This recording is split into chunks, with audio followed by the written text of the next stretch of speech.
안녕하세요, 청취자 여러분. 오늘은 잠시 숨을 고르고요. 한국시 한 편 속으로 함께 들어가 보려고 합니다. 소나기 후 레몬빛 세상이라는 제목의 시인데요. 여러분께서 나눠주신 이 시를 보니까 소나기가 지나간 세상의 그런 감각적인 변화, 또 그 울림, 이런 걸 참 잘 담아낸 것 같아요. 그래서 이번에는 시인이 딱 포착한 그 순간의 풍경 있잖아요. 또 그 안에 담긴 의미는 뭘지, 그리고 그게 또 우리 마음에 어떤 여운을 남기는지, 그걸 좀 함께 찾아보는 시간을 가지면 좋겠습니다. 네, 마치 비 온 뒤에 그 맑은 공기, 그걸 같이 이렇게 들이마시는 기분으로요. 시 구절 하나하나 음미해 보시죠. 자, 그럼 시의 첫문을 한번 열어볼까요? 소나기가 흠뻑 젖은 춤을 추고 간 자리, 레몬의 신선함이 공간을 채우고 세상은 다시 태어난 숨결처럼 들리네. 시작부터 굉장히 강렬한데요. 그 감각적인 이미지들이 확 펼쳐지는 것 같아요. 비를 춤이라고 한 것도 그렇고 또 공기 중에 퍼지는 레몬의 신선함, 그리고 다시 태어난 숨결이라는 이 표현까지요. 어떠세요? 이 청량감이 좀 전해지시나요? 네네. 그 천년부터 정말 여러 감각을 확 깨우는 표현들이죠. 특히 그 레몬의 신선함이라는 거요. 이건 후각적인 이미지인데 비운 뒤의 공기의 그 맑고 상큼한 느낌. 이걸 뭐랄까 굉장히 직접적으로 와닿게 만들어요. 단순히 깨끗하다 이게 아니라 신선하다고 하니까 훨씬 생동감이 느껴지고요. 다시 태어난 숨결이라는 표현도 참 재미있는데 그냥 공기가 맑아졌다. 이걸 넘어서서 세상 자체가 뭔가 새로운 생명력을 얻은 듯한 느낌. 어쩌면 청각적인 걸 수도 있고 아니면 피부로 느껴지는 공기의 질감 변화. 그런 것까지 생각하게 만드는 것 같아요. 그리고 비를 춤을 추고 갔다. 이렇게 의인화한 거. 이것도 자연현상에 어떤 역동성을 주면서 읽는 사람이 감정적으로 좀 더 이입하게 만드는 장치죠. 그렇구나. 다시 태어난 숨결이 그냥 공기만이 아니라 세상 전체의 분위기를 말하는 것 같다는 말씀이시네요. 네. 그 신선함, 그 생동감이 다음 연으로 이어지면서 분위기가 조금 달라지는 것 같아요. 한번 볼까요? 자연이 안도하며 자유로워질 무렵, 한때는 무겁던 공기, 이제는 산들바람. 대지는 고요함으로 푸른 옷을 갈아입네. 앞에서 느꼈던 그 강렬한 생동감과는 좀 다르게 여기서는 어떤 평화로움 같은 거, 혹은 해방감, 이런 게 느껴지는데요. 그 무겁던 공기가 산들바람으로 싹 바뀌는 그 순간이 마치 자연이 이렇게 깊은 숨을 후 내쉬는 것 같아요. 맞아요. 이 부분에서는 정화를 통해서 뭔가 전환이 이루어지는 게 확실히 보이죠. 소나기가 단순히 먼지 같은 물리적인 걸 씻어내는 걸 넘어서요. 그 이전의 어떤 무거움이나 답답함, 시에서는 무겁던 공기라고 했죠.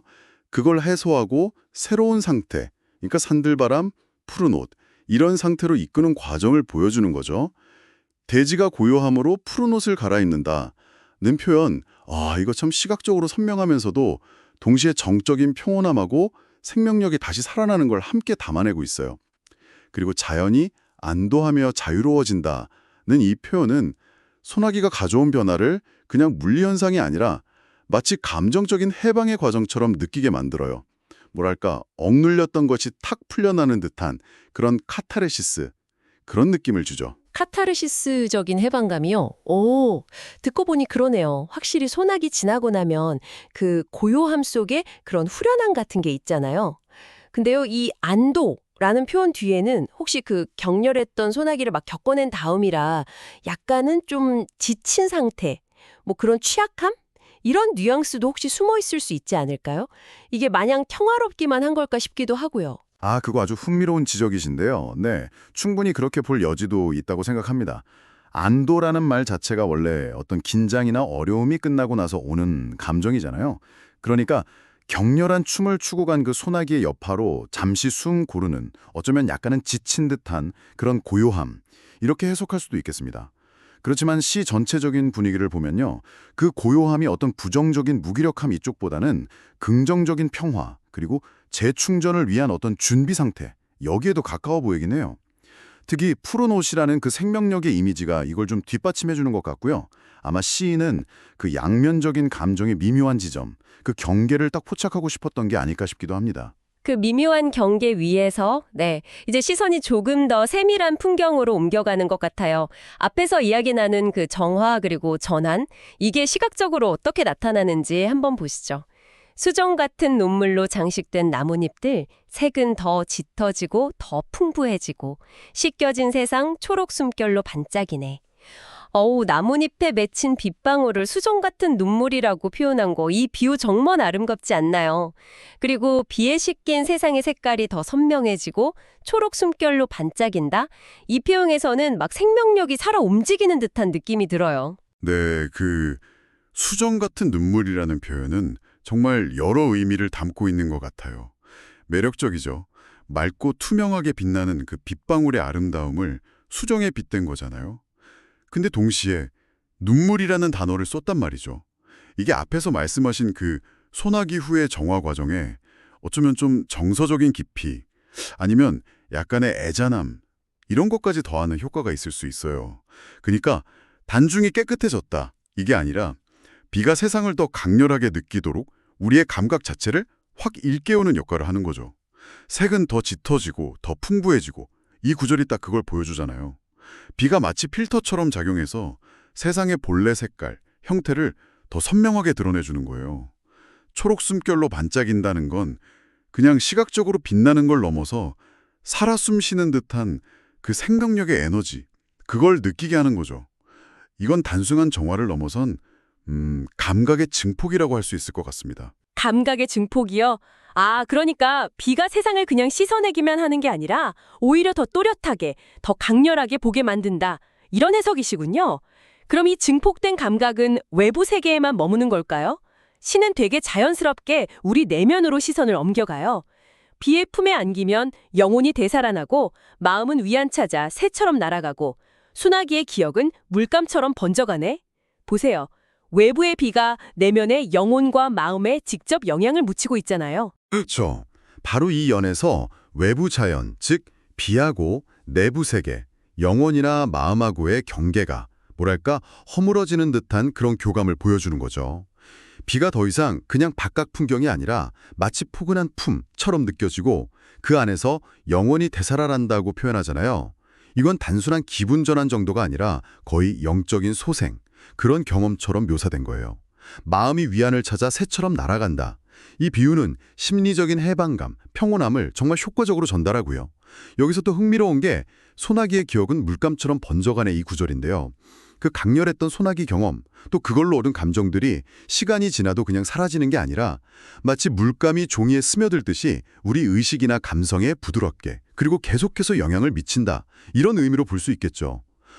이건 기억이라는 게 단순히 과거 기록이 아니라 현재 우리를 만들어가고 물들이는 어떤 능동적인 힘을 가질 수 있다는 걸 보여주는 것 같아요. 기억이 현재를 물들인다. 네. 소나기라는 그 한 번의 사건이 계속 영향을 주는 내면의 자원이 될 수 있다는 거군요. 그렇다면 이 물감처럼 번져가는 기억, 이걸 우리는 어떻게 활용할 수 있을까요? 시의 마지막 연이 딱 그 답을 주는 것 같은데요. 소나기의 마법을 추억 속에 간직하고 세상이 건조하고 낡았다고 느낄 때 소나기의 레몬골드 마음속에 불러보내. 네, 바로 이 부분입니다. 이 부분이 시 전체의 메시지를 딱 응축하고 있어요. 소나기가 주었던 그 특별한 감각적 경험. 시는 이걸 소나기의 마법이라고 불렀죠. 이걸 그냥 지나간 일로 흘려보내지 말고 의식적으로 추억 속에 간직하라고 권하는 거예요. 그리고 이렇게 간직된 기억은 일상이 좀 지치고 힘들 때, 세상이 건조하고 낡았다고 느낄 때 이걸 이겨낼 수 있는 일종의 내면의 비상자원이 된다는 거죠. 필요할 때 마음속에 불러낼 수 있는 힘인 거예요. 여기서 레몬 골드라는 표현이 나오는 게 또 중요해요. 천년에서는 레몬 신선함이었잖아요. 그건 비 온 직후에 즉각적이고 코로 느껴지는 상쾌함. 여기에 초점을 맞췄다면 이 레몬 골드는 시간이 좀 지나고 햇살 같은 게 비치면서 그 기억 자체가 더 가치 있고 빛나는 것, 즉 골드로 좀 더 스마되었다는 걸 암시하는 것 같아요. 그 순간의 생생한 감각뿐만 아니라 그 기억이 가지는 의미, 가치까지 다 포함하는 훨씬 풍부하고 깊어진 이미지라고 할 수 있죠. 아하, 레몬 신선함이 그 순간의 감각이었다면 레몬 골드는 그 감각이 마음에 새겨져서 시간이 지나면서 더 귀해진, 뭐랄까 보석 같은 기억이다. 이런 말씀이시군요. 근데 이게 단순히 좋은 기억을 떠올린다 이걸 넘어서 시는 마치 구체적인 방법을 알려주는 것 같기도 해요. 마음속에 불러보내 이 구절에서 느껴지는 게 이건 그냥 수동적으로 회상하는 게 아니라 뭔가 능동적으로 불러오는, 다시 만들어내는 그런 행위에 가깝지 않을까요? 네, 정확하게 보셨습니다. 이 시는 단순하게 자연 예찬만 하는 게 아니에요. 자연하고 교감해서 얻은 그런 긍정적인 경험을 어떻게 내 안에 쌓고 또 활용할 수 있는지에 대한 되게 실천적인 지혜를 담고 있다고 볼 수 있어요. 불러본다는 행위는 의지가 들어간 노력이잖아요. 그렇죠?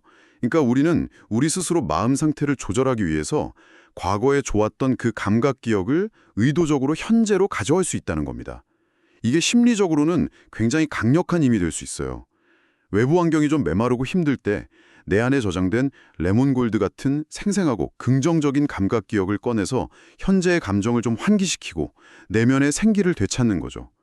어쩌면 시인이 우리에게 건네는 작은 처방전, 이렇게 볼 수도 있겠습니다. 와, 시 한 편이 건네는 마음의 처방전이라니 정말 멋진 표현인데요. 오늘 저희는 소나기 후 레몬빛 세상이라는 시를 통해서요. 소나기가 가져오는 그 감각의 향연, 또 자연의 정화와 변화, 그리고 그게 우리 내면에 일으키는 파장과 기억의 힘, 나아가서 그 기억을 현재 삶의 에너지로 바꾸는 방법까지 쭉 살펴봤습니다. 정말 찰나의 자연현상에서 이렇게 깊은 울림, 또 실질적인 지혜까지 발견할 수 있다는 게 참 놀랍네요. 그렇습니다. 이 시는 우리가 일상에서 그냥 무심코 지나칠 수 있는 자연의 순간들에 얼마나 풍부한 의미, 또 치유의 힘이 숨어 있는지를 아주 섬세하게 일깨워주는 것 같아요. 비 온 뒤의 풍경, 그 냄새, 공기의 질감 같은 것들이 그냥 물리적인 현상이 아니라 우리의 감각과 마음을 새롭게 하고 때로는 깊은 위안을 줄 수 있다는 것을 정말 아름다운 언어로 보여주죠. 청취자 여러분은 어떠신가요? 여러분의 마음속 서랍에는 어떤 레몬골드 같은 순간이 보관되어 있으신가요? 문득 삶이 좀 버겁거나 무채색으로 느껴질 때 여러분은 어떤 기억의 색깔을 꺼내서 잠시나마 세상을 다른 빛깔로 물들이시는지 한번 생각해 보시면 좋겠습니다.